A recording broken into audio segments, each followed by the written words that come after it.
Welcome to What Are You Sporting About podcast, a podcast about business, employment, sports, and entertainment to help educate, support, and guide you to your next level. Here's your host, attorney Evander DeBarros. Hello, everybody. I'm Evander DeBarros, the protector of athletes, and today I have the pleasure of interviewing Mr. Dominic Militello. So I'm going to tell you a little bit about him before I go into all of my spills and my questions. But first, to remind you guys of who I am the protector of athletes and the owner and founder of the S.L. DeBarros Law Firm, where we represent 6- and 7-figure business owners and athletes in business. So without further ado, Mr. Dominic specializes in working with former elite athletes, artists, and executives who struggle in their transition to find their second or next career.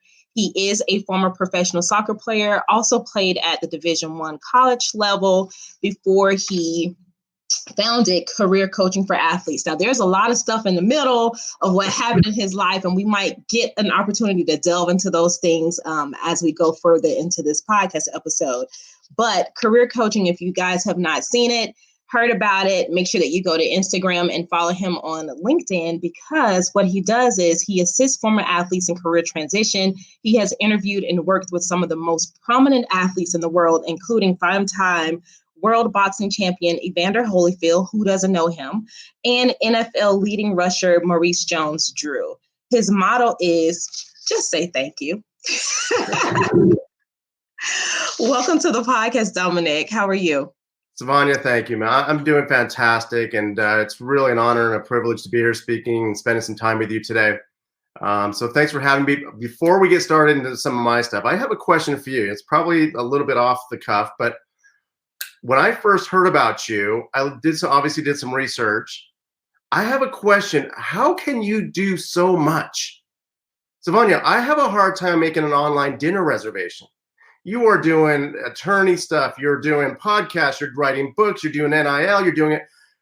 Can you just give me I have a pen right here, and I'm taking notes. I need your top 3 secrets of how you get so much done, please. Oh my gosh, Dominic, I have no freaking idea. In my family, I think it's a trait. I get it from my mom. You know how most people say, I get it from my mama. No, I think I get that from my mom. I try to prioritize my days. And unfortunately, there's been a COVID scare at my kid's school, so he might pop into this door. So he's going to be home. He's going to be home for the next 2 weeks. And it was extremely exhausting yesterday because I found myself trying to do work. I had 3 meetings, also had to go and edit an article for a magazine, and I had to teach my son. So we did artwork, and we also did letter writing, and we did a little bit of phonics. And boy, was I exhausted, but it was just trying to manage and balance those things. And I can't tell you what the sauce is, what the formula is. If somebody figure it out, let me know, holla at your girl, because I definitely need help with that. But I just try to prioritize my days, go hard in the things I know I can do, and whatever is left to be done, we'll have to get to it the next day. There's always going to be something that needs to get done. Well, I just wanted to say before we get started, congratulations on everything you're doing. Thank you for everything you're doing. It's so needed out there in this space that we're involved in. And so I just wanted to let you know that before we get started. So congratulations and thank you. Thank you. Thank you. And you are also doing amazing things. So before we get into the meat of it all, I want to know, what are you sporting about? Yeah, so, here, let me give you a little context and get everybody kind of up to speed on the background and stuff. So I grew up in Southern California, was a 3-sport athlete in high school. Thought I was going to go to UCLA to play on a soccer scholarship. Got started after my seniors, the summer after I graduated from high school, I started the recruiting process and totally flubbed that up. Ended up going to a JC for a couple years. Was fortunate to have 1 scholarship offer to UNLV in Las Vegas, where I was on 2 championship teams there. Wasn't sure what I was going to do. A former team of mine, a semi-pro team that I've been playing with, was going to Las Vegas for a tournament. I wasn't going to go. My dad said, just make it your last hurrah. Well, we ended up winning this national tournament. A coach from Salt Lake City was scouting pro players and came up to me after the tournament and said, hey, we want you to come to Salt Lake City and try out for this team. Can you come? And I said, Coach, I don't even know where Salt Lake City is. First of all, I'm from Southern California. Plus, I don't know if my little Toyota truck's going to make it that far, wherever it is. And so by the time I got home from the tournament, there was a round trip plane ticket up here to Salt Lake City, came up here, signed a pro contract, had 4 great years of professional athletics. When I retired, 3 days after I retired, Savannah, got married into a big house, 3 kids, and a dog named Rufus. My wife was a former gymnast, college gymnast. She was just starting nursing school. And I had to go out and start being a dad, a stepdad, and start providing, and had no idea how to do it. And so my journey really started kind of 5 to 6 years into my marriage when I was absolutely lost. Oprah Winfrey calls it going through the dark night of the soul, where identity was gone. My confidence was gone. I'd been bouncing in and out of jobs for 8 years. My wife had had enough of it. And so we ended up separating for almost 2 years, which sent me on a journey of self-discovery, self-reflection, self-transformation. What happened was I had a career management company actually hired me. They were working with executive clients in career transition. And they said, Dominic, we want to hire you to tell our clients what not to do in the job search process because you've done everything wrong. And if you'll tell your story, we'll give you some tools and strategies that will help you should you need them in the future. But don't worry about that because we're going to take this company global and you're going to be set for life. Well, in 4 short years, they ran the company into the ground. But at least now I came away with some strategies, some tools that I could use to find my next career, which I did. Found a really great job. That one, unfortunately, came to an end. I found another great job. A buddy of mine asked if I could help him. I did. Somebody else helped if I could help them. I did. And then when I got let go from a company that I had built from 0 clients to 150 over 4 years, they just came in and said, hey, we're making a change. And I said, I know. We got to grow and expand. There's so much out there. They said, no, we're making a change with you, Dominic. I'm like, what? And so my first reaction, Savanya, was I wanted to reach across the table and exert a little bit of negative energy. But I just said, you know what? Thank you very much. And I came home and I told my wife, I said, I'm never going to go to work for somebody else again that's going to dictate my future, my work ethic, my integrity, my morals. If I'm going to work hard, I'm going to work hard for us. And so I started career coaching for athletes. And ironically enough, my first client wasn't even an athlete. He's a doctor of engineering, 2 master's degree, a bachelor's degree, black belt Sig Sigma, and he's struggling for 12 months in the job search process. And he asked me if I could help him. And I said, Dr. Cavett, I'm not really sure if I can, but let's try it. And he goes, Dominic, do you think I need more education to start landing interviews and offers? And I said, Dr. Cavett, no, you don't need more education. People are going to think you're weird if you go get another doctorate degree, right? You don't need more education. You need a system, a process to get you in front of the right people at the right time, talking about the right subject matter. And so to make a long story endless, as my buddy Larry likes to say, he is now probably going to be one of the youngest senior executives in the world's largest company in Walmart as a senior engineer executive. And so he calls me once a quarter and says, here's what they're doing with me now. Here's where I'm growing and expanding. And so I've just started doing that with, I've been doing it for over 7 years now, but that's the process. I mean, I've refined the process. I call it the process to prosperity. And I work with athletes, executives, and helping them just through the career transition process. That's it in a nutshell. I love it. And there's so much that you shared in that I want to break down because you said you were let go through a lot of things that you thought were going to be great opportunities and were going to lead to something better. And you just said, you know what? Thank you. You had to refrain from putting yourself into or responding in such a negative way that could tarnish what you did learn along those journeys, although they didn't turn out the way that you thought that they would turn out.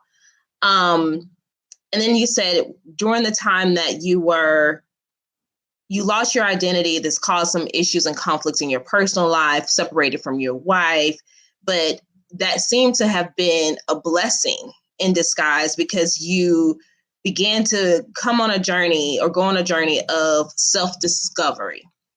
And what I get from those two things, being let go, finding a way to say thank you in spite of the difficulty, and also finding and discovering who you are in the midst of emotional, personal pain, there's a level of mental and emotional resilience you have to pull yourself through that. Not everybody can do that.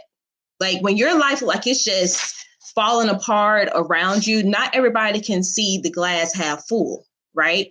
And so what do you think it is that has allowed you to find this type of resilience to keep moving forward in your life and to ultimately build something that is helping other people? Yeah, it's a great question. And kind of like I asked you, how do you get so much done?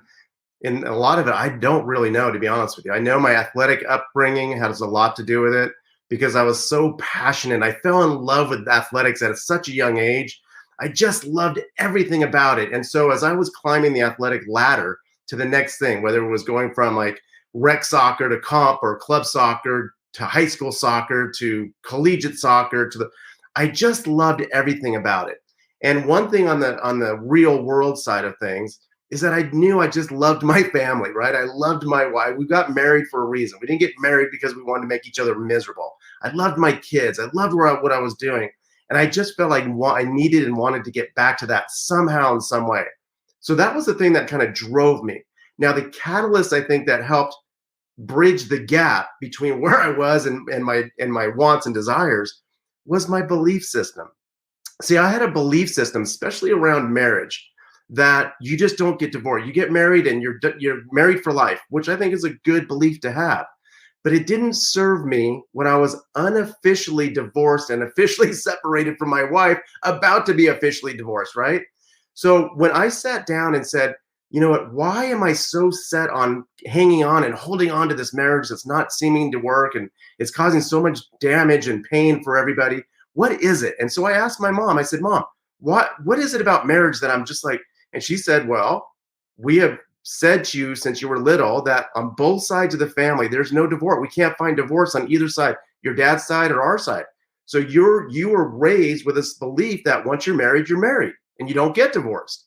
And so I said, but I know, but I think I'm about to get divorced. And so that's not going to work for me. And she said, well, can you come up with a new kind of definition for that? And I thought about it. I was like, you know what, maybe I can. So I said, why did I get married? I got married because I want for my spouse what she wants for her, and I will support that. And then I said, that may not include me. And that was hard to hear myself say that, but I had to accept it. And once I accepted the new definition of marriage, then it allowed her the freedom and the space mentally and physically to do what she needed to do. It allowed me the mental and physical space I needed to do to get myself back on track. And it seemed to work. And so our conversations after that moment of kind of inspiration, our conversations seemed to soften. It seemed to have more empathy and sympathy for each other. And I was like, okay, there's something to this. And so the next thing I did, Savannah, I looked at my other belief systems, the things, health and career and, social life and all these things. And I started saying, who's in my head helping me create these definitions? And just like my parents and grandparents were in my head about the definition of marriage, I heard all these other people in my head helping me write the definition of these belief systems. And I said, you know what? 95% of my life right now is living on somebody else's belief system that I've accepted. And so I went through each one of those and I rewrote definitions that started to serve me and my life. And then all of a sudden it's like magic.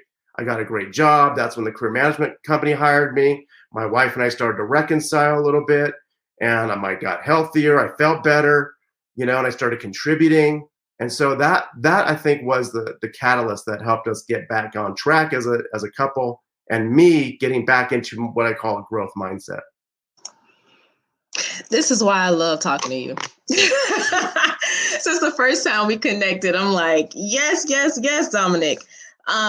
Man, okay, so there's a lot there. And as you broke that down, it reminded me of something my speaking coach has said before about limiting mindsets or limiting beliefs, right? We all have them, but we don't all necessarily know that they're there. We just think that this is the way of life. This is what it has been. This is as good as I am. I'm reminded of the first client that you talked about here. And he asked, do I need more education? Right? That was an issue I think I struggled with for a while. Do I need more education? Do I need to do more to show people that I'm worthy, right, of these particular opportunities?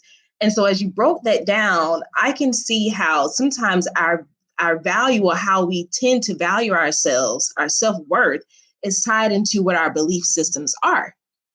But if we can empower our own selves to start breaking away and pulling back or peeling all of the things, the stereotypes, what the community has said we should be or who we are, what our culture claims that we should be and what we are, what we've seen in an environment in terms of our family, like how our families dealt with certain situations, all of those things started to build up to create a somewhat of a false narrative of us, but we started to believe it. Yeah. And so not only does it become a limiting belief, but it also becomes a false belief set that ends up clouding the value of who we are, the very nature of who we are. And so we have to do that work, but we have to also be grateful when something, I don't want to say something bad happens, but like you were going through the separation with your wife and you were losing job opportunities, right?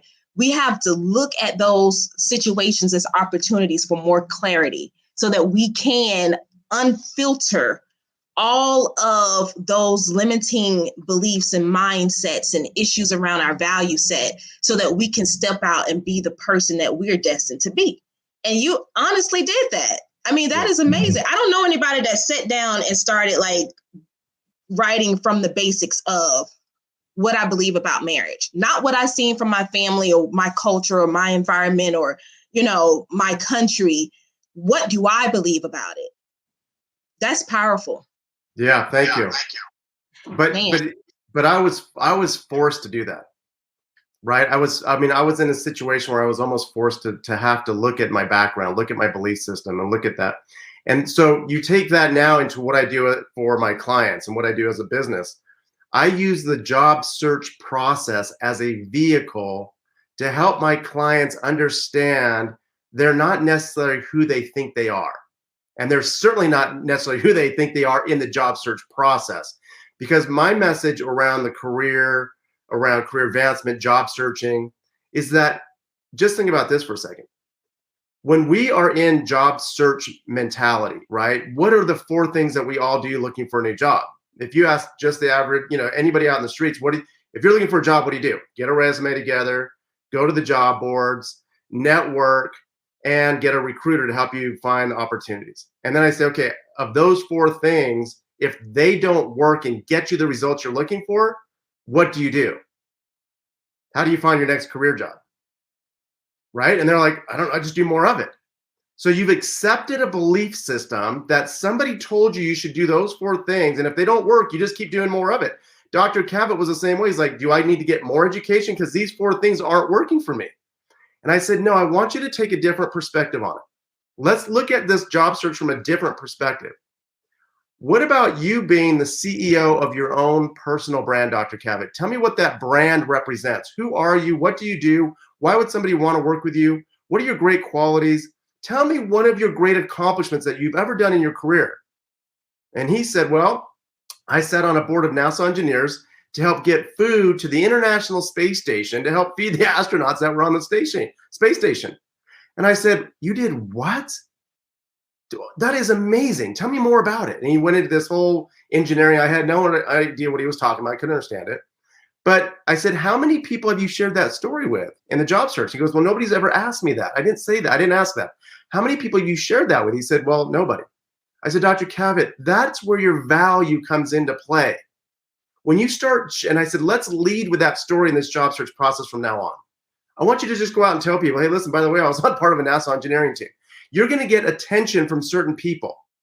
And all of a sudden, he starts getting all these inquiries about doing speaking engagements to come on this show and talk about this and do that and get interviews for offers. That's what led him to the world's largest company, Walmart. But he changed the way he looked at himself, and he changed how he looked at himself interacting with the job search process. And so when I start working with anybody who's in career transition is struggling, the first thing I say to them is put your resume down and stop looking for a job. That's good. And I'm like, what you did? Like when you were telling that story, that's impactful. That's amazing. Yeah. Okay, so let me ask you to shift gears a bit. Yeah. You have worked with some amazing people and you've gotten some amazing results. But why would you consider yourself an expert in this field of career coaching, or at least helping people to find new career paths? And why would they want to work with you? Why should they work with you? Yeah, that's a great question. And I would just say, really, it's just because that I've been through and did everything the wrong way, right? Like I said, if I hire a coach for me in my personal life, whether it's a financial coach or a marriage counselor, whatever, I want to know they've been through the battles. I want to know they went into it, they struggled, they were challenged, but they came through it. Because those kind of individuals, as they go through that process, they pick up wisdom and knowledge and experiences that then they can then share with whoever they're working with. And for me, because it was so traumatic for me for almost 15 years of going through this, every holiday, like I would dread the holiday season because I was either in between jobs, just starting a job, or just got fired from a job, or starting a multi-level thing that had product in the garage or some stupid thing that I was involved in, right? And so everybody in my family was like, hey, do you have a job this year? Or did you get fired? I hated the holiday season, right? So the reason why I believe I can talk to a doctor of engineering, a captain of the U.S. Navy, of the U.S. Fifth Fleet, CEO, CIO, CMOs, elite athletes. And the reason why I feel like I can converse with them on a very high level is because I've been through the trenches, right? And that's what I look for when I work with people. And I think that's the value I bring to any conversation that I have. No, that's amazing. And I loved, I'm trying to pull it back up here, your workshop, Process to Prosperity, how you take an individual to teach them how they can be prosperous in their lives by putting down the resume, by, grinding a wheel that does not necessarily work anymore. And so if you guys are looking to make a transition in your career and you want to know how to do that properly and prosperously, make sure that you connect with Dominic for sure. He is on LinkedIn. You can search him, Dominic Militello. You can also follow him on Instagram at Career Coach for Athletes. So that's at career_coach_for_athletes. Make sure that you definitely connect with him. Dominic, is there any additional information or contact information that you would like to share with our audience? I mean, just shoot me a text. 801-913-4735. I'm not afraid to give that cell number out. Just text me. Let me know your situation. We'll schedule a time to talk. And if I can help or if I can provide some insights, I'd love to do it. Otherwise, careercoachingforathletes.com. Like you said, the Instagram page, LinkedIn. But I just love being of service. I have a motto of serve more, earn more, play more. I think it's okay to earn money by serving. And when you serve and earn, you play. And then you realize they're all three intertwined anyway. And at the end of the day, like I said, I just, you talk about the challenges. And one thing when I was in the midst of my challenges, this is where I came up with the motto of just say thank you. As an athlete, when we win, we're happy. And when we lose, we try to learn from that loss. And so, I heard this one time and I picked it up. We win or we learn. And so I started looking at all my challenges and struggles as a learning opportunity. And I would give thanks to those learning opportunities, no matter how traumatic they were. I said, thank you. Thank you. Thank you for the traumatics. Thank you for the successes. And to me, they're all bundled in. They're all necessary for us to progress and grow. And so that's where I come up with just say thank you. So Savannah, thank you for the opportunity to be here and spend time with you. And again, thank you for all you're doing in this space. You are welcome, and thank you so much for even taking notice. I think that is one of the biggest things for individuals like us who have been through the ringer, who have found resolutions, and who wants to serve other people. We want to make sure that folks get it and that they understand they can also create impact. And so I definitely thank you so much for even being open to coming on this platform and continually working through all of the stressors and the trials that you've had, because it's showing that it's necessary to get on top. So thank you a million times. Yeah, you too. All right, guys. So check this out. Make sure that you go to your favorite podcast platform and subscribe to What Are You Sporting About so you never miss an episode. If you are a college athlete, if you are an athletic director, I want you to book me for your next college event. Go and tell your athletic director that you need the protector of athletes.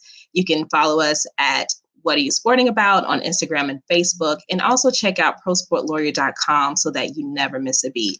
Until next time, guys, I'll check you later.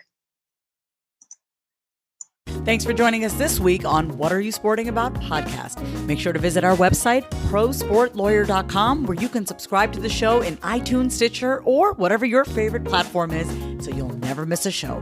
And while you're at it, if you found value in the show, we'd appreciate a rating on iTunes or iHeartRadio. Or if you'd simply tell a friend about the show, that would help us out too. If you like the show, you might want to check out our book, What Are You Sporting About? Attorney Savania DeBarros is available for private consulting at sldebarros.com. And remember, we're here to educate, support, and guide you in your journey to success, because we're all sporting about something.